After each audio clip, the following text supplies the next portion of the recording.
Let's now shift our attention to the other big story that we are tracking on WION, where Yemen's Houthi rebels launched a missile attack on the United Arab Emirates on Monday.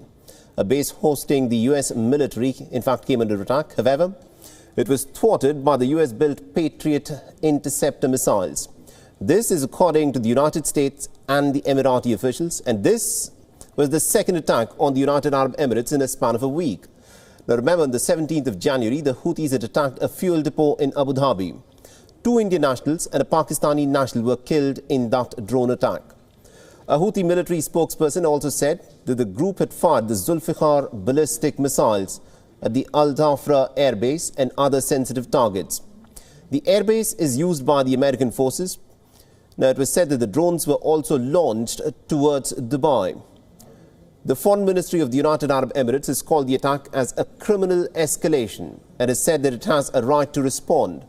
The American military has said that it had fired multiple Patriot interceptor missiles at the 2 inbound missiles that were fired by the Houthi rebels.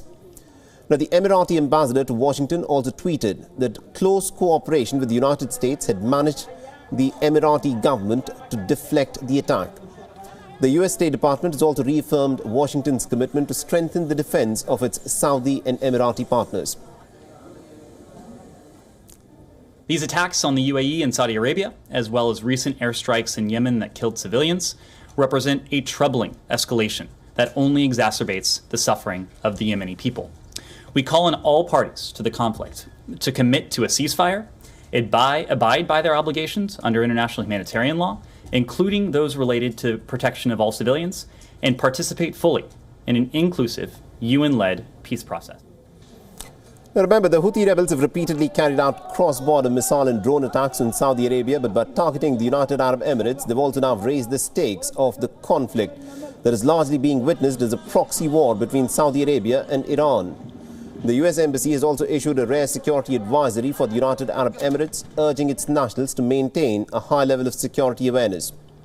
Saudi-led coalition, of which the United Arab Emirates is also a part of, has said that the airstrikes in Yemen were aimed at crippling the Houthi capabilities.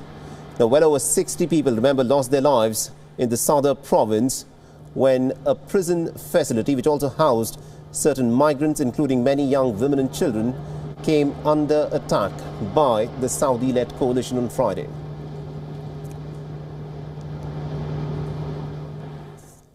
WION is now available in your country. Download the app now and get all the news on the move.